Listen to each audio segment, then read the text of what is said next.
Leituras Espíritas apresenta O Homem Integral, segunda obra da série psicológica de Joana de Ângeles, pelo médium Divaldo Franco.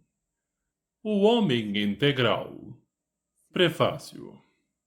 As enciclopédias definem o homem como um animal racional, moral e social, mamífero, bípede, bímano, capaz de linguagem articulada, que ocupa o primeiro lugar na escala zoológica. Ser humano. O momento mais eloquente do seu processo evolutivo deu-se quando adquiriu a consciência para discernir o bem do mal, a verdade da impostura, o certo do errado, prosseguindo na marcha ascensional que o conduzirá às culminâncias da angelitude. Estudado largamente através dos séculos, Protágoras afirmava que ele, o homem, é a medida de todas as coisas, enquanto Sócrates elucidava ser o objeto mais direto da preocupação filosófica. Durante o estoicismo e o neoplatonismo, houve uma preocupação para que ocorresse a dissolução do homem em a natureza, mesmo aí revelando a grande preocupação de ambas as escolas com este ser admirável.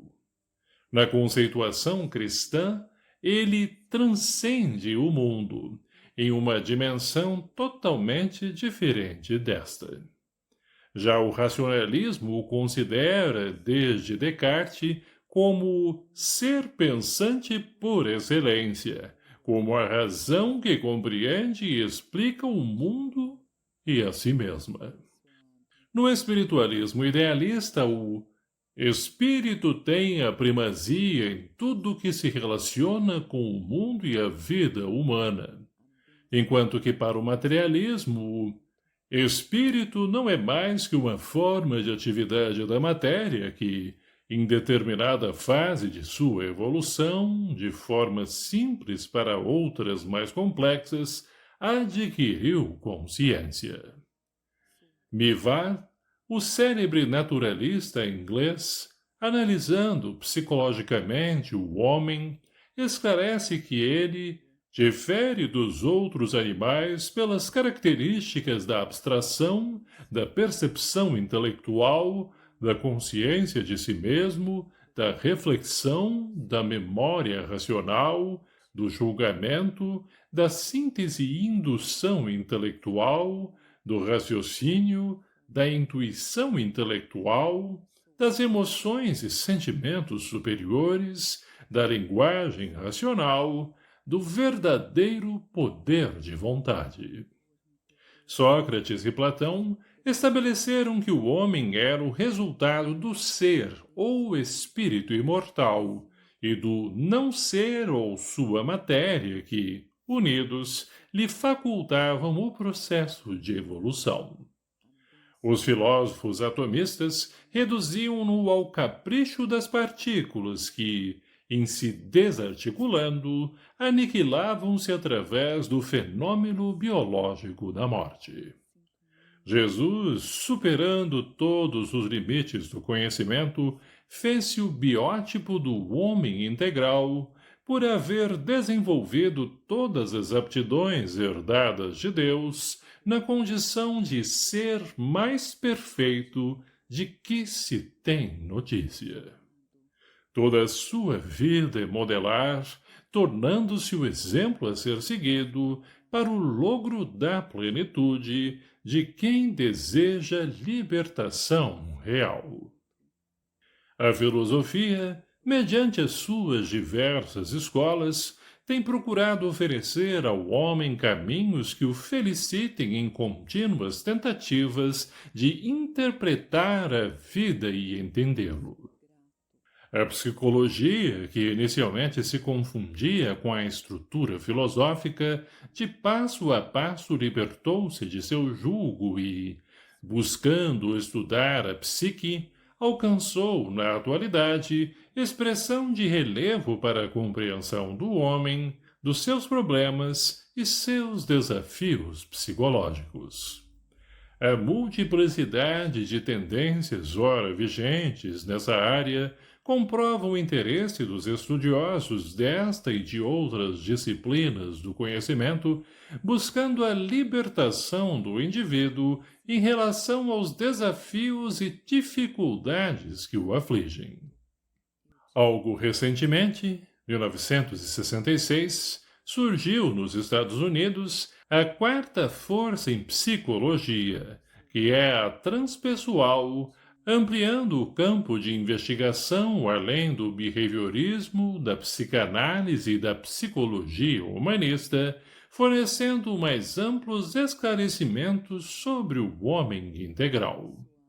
Os seus pioneiros vieram dos quadros da psicologia humanista, facultando a introdução de alguns ensinamentos e experiências orientais, graças aos quais abrem espaços para uma visão espiritualista do ser humano em maior profundidade. O Espiritismo, por sua vez, sintetizando diversas correntes de pensamento psicológico e estudando o homem na sua condição de espírito eterno, apresenta a proposta de um comportamento filosófico idealista e imortalista, auxiliando-o na equação dos seus problemas, sem violência e com base na reencarnação, apontando-lhe os rumos felizes que deve seguir. Na presente obra, fazemos um estudo de diversos fatores de perturbação psicológica, procurando oferecer terapias de fácil aplicação, fundamentadas na análise do homem à luz do Evangelho e do Espiritismo, de forma a auxiliá-lo no equilíbrio e no amadurecimento emocional, tendo sempre como ser ideal Jesus, o homem integral de todos os tempos. Embora reconheçamos singela nossa contribuição, esperamos de alguma forma auxiliar aqueles que nos leiam com um real desejo de renovação e de aquisição de saúde psicológica, consciente de havermos feito o máximo ao nosso alcance neste grave momento da humanidade. Salvador, 20 de fevereiro de 1990. Joana de Ângeles. Primeira parte. Fatores de perturbação. A rotina, a ansiedade, medo, solidão, liberdade. A segunda metade do século XIX transcorre numa Eurásia sacudida pelas contínuas calamidades guerreiras que se sucedem truanescas, dizimando vidas e povos. As admiráveis conquistas da ciência que se apoia na tecnologia não logram harmonizar o homem belicoso e insatisfeito que se deixa dominar pela vaga do materialismo utilitarista que o transforma num amontoado orgânico que pensa a caminho de aniquilamento no túmulo. Possuir, dominar e gozar por um momento são a meta a que se atira, desarvorado. Mal se encerra a Guerra da Crimeia em 1856 e já se inquietam os exércitos para a hecatombe franco-prussiana, cujos efeitos estouram em 1914, envolvendo o imenso continente na loucura selvagem que ameaça de consubção a tudo e a todos. O armistício assinado em nome da paz fomentou o explodir da Segunda Guerra Mundial, que sacudiu o orbe em seus quadrantes. Somando-se efeitos a novas causas, surge a Guerra Fria, que se expande pelo Sudeste Asiático em contínuos conflitos lamentáveis, em nome de ideologias alienígenas disfarçadas de interesses nacionais, nos quais os armamentos superados são utilizados, abrindo espaços nos depósitos para outros mais sofisticados e destrutivos. Abrem-se chagas purulentas que aturdem o pensamento, dores inomináveis rasgam os sentimentos, asselvajando os indivíduos. O medo e o cinismo dão-se as mãos inconciliábulo e irreconciliável.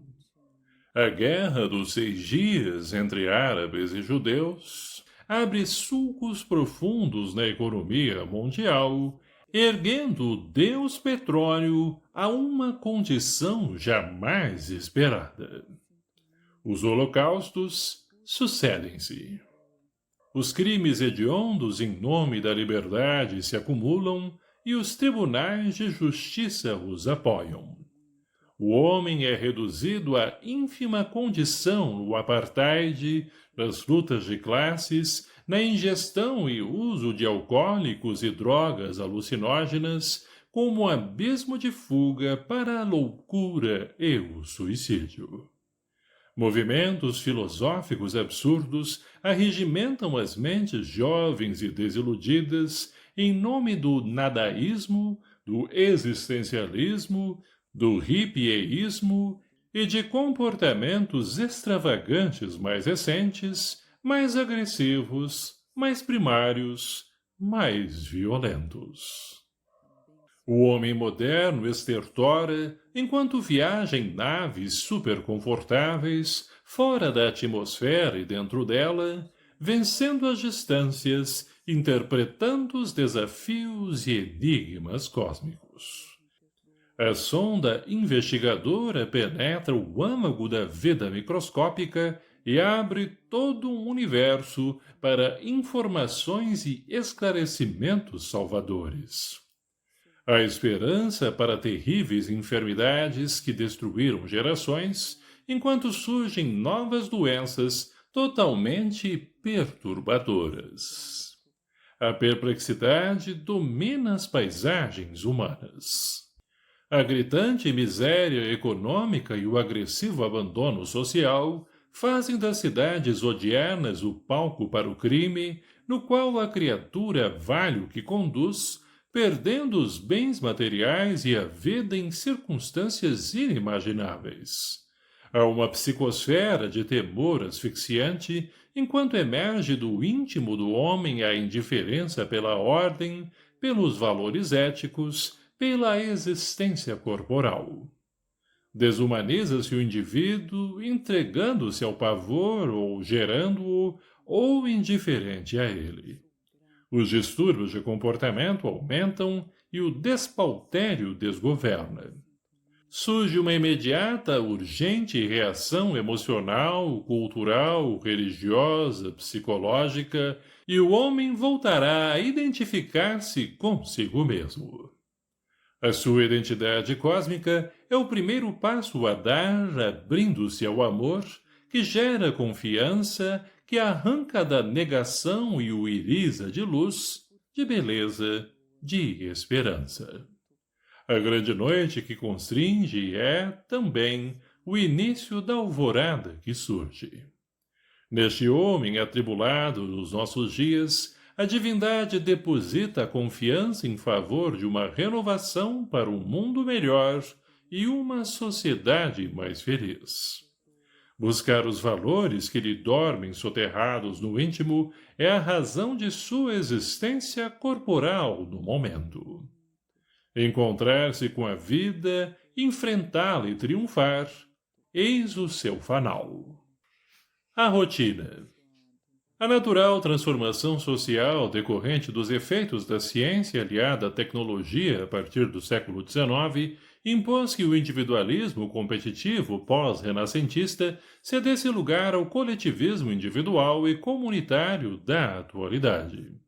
A cisão decorrente do pensamento cartesiano na dicotomia do corpo e da alma ensejou uma radical mudança nos hábitos da sociedade, dando surgimento a uma série de conflitos que irrompem na personalidade humana e conduzem a alienações perturbadoras. Antes, Os tabus e as superstições geravam comportamentos extravagantes e a falsa moral mascarava os erros que se tornavam fatores de desagregação da personalidade a serviço da hipocrisia refinada. A mudança de hábitos, no entanto, se liberou o homem de algumas fobias e mecanismos de evasão perniciosos, impôs outros padrões comportamentais de massificação, nos quais surgem novos ídolos e mitos devoradores que respondem por equivalentes fenômenos de desequilíbrio. Houve troca de conduta, mas não de renovação saudável na forma de encarar-se a vida e de vivê-la. De um lado, a ciência em constante progresso, não se fazendo acompanhar por um correspondente desenvolvimento ético-espiritual, candidata-se a conduzir o homem ao niilismo, ao conceito de aniquilamento. No outro sentido, o contubérnio subjacente apresenta um elenco exasperador de áreas conflitantes nas guerras e ameaças de guerras que se sucedem, nas variações da economia, nos volumosos bolsões de miséria de vária ordem, empurrando o homem para a ansiedade, a insegurança, a suspeita contumaz, a violência. A fim de fugir à luta desigual, o homem contra a máquina, os mecanismos responsáveis pela segurança emocional levam o indivíduo que não se encoraja ao competitivismo doentio, à acomodação, igualmente enferma, como forma de sobrevivência no báratro em que se encontra, receando ser vencido, esmagado ou consumido pela massa crescente ou pelo desespero avassalador. Estabelece algumas poucas metas que conquista com relativa facilidade, passando a uma existência rotineira e neurotizante que culmina por matar-lhe o entusiasmo de viver, os estímulos para enfrentar desafios novos. Rotina é como ferrugem na engrenagem de preciosa maquinaria que a corrói e arrebenta. Disfarçada como segurança, emperra o carro do progresso social e automatiza a mente, que cede o campo do raciocínio ao mesmismo cansador, deprimente. O homem repete a ação de ontem com igual intensidade hoje.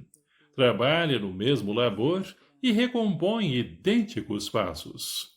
Mantém as mesmas desinteressantes conversações, retorna ao lar ou busca os repetidos espairecimentos, bar, clube, televisão, jornal, sexo, com frenético receio da solidão, até alcançar a aposentadoria.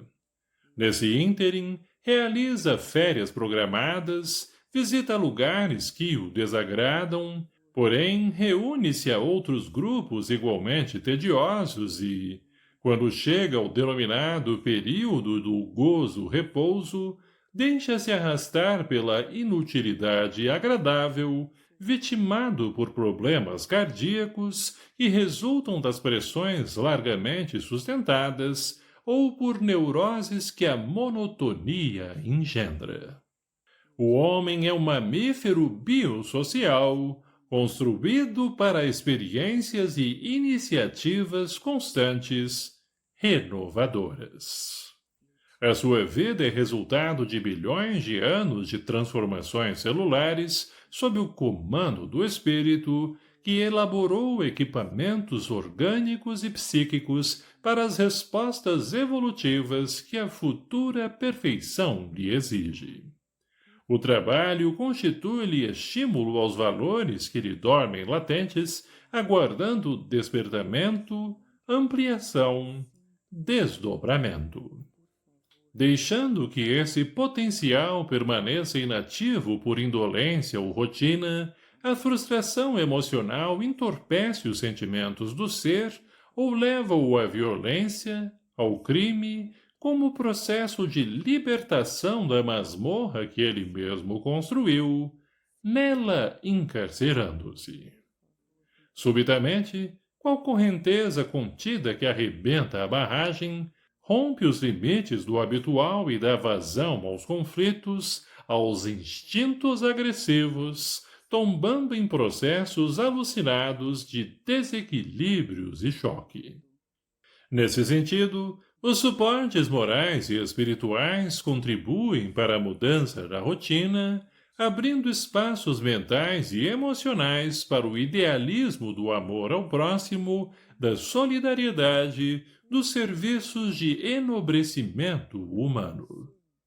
O homem se deve renovar incessantemente, alterando para melhor os hábitos e atividades, motivando-se para o aprimoramento íntimo, com consequente movimentação das forças que fomentam o progresso pessoal e comunitário, a benefício da sociedade em geral. Em face desse esforço e empenho, o homem interior sobrepõe-se ao exterior, social, trabalhado pelos atavismos das repressões e castrações, propondo conceitos mais dignos de convivência humana, em consonância com as ambições espirituais que lhe passam a comandar as disposições íntimas. O excesso de tecnologia, que aparentemente resolveria os problemas humanos, engendrou novos dramas e conflitos comportamentais na rotina degradante que necessitam ser reexaminados para posterior correção. O individualismo, que deu ênfase ao enganoso conceito do homem de ferro e da mulher boneca, objeto de luxo e de inutilidade, cedeu lugar ao coletivismo consumista, sem identidade, em que os valores obedecem a novos padrões de crítica e de aceitação, para os triunfos imediatos sob os altos preços da destruição do indivíduo como pessoa racional e livre. A liberdade custa um alto preço e deve ser conquistada na grande luta que se trava no cotidiano. Liberdade de ser e atuar, de ter respeitados os seus valores e opções de discernir e aplicar, considerando, naturalmente, os códigos éticos e sociais, sem a submissão acomodada e indiferente aos padrões de conveniência dos grupos dominantes. A escala de interesses, apequenando o homem, brinda-o com prêmios que foram estabelecidos pelo sistema desumano, sem participação do indivíduo como célula viva e pensante do conjunto geral. Como profilaxia e terapêutica eficaz, existem os desafios propostos por Jesus, que são de grande utilidade, induzindo a criatura a dar passos mais largos e audaciosos do que aqueles que levam na direção dos breves objetivos da existência apenas material. A desenvoltura das propostas evangélicas facilita a ruptura da rotina, dando saudável dinâmica para uma vida integral em favor do homem espírito eterno e não apenas da máquina humana pensante a caminho do túmulo, da dissolução, do esquecimento. Abençoado ouvinte do canal, obrigado por nos ouvir. Curta e compartilhe este vídeo para ajudar o nosso trabalho. Que Deus abençoe a todos. Obrigado.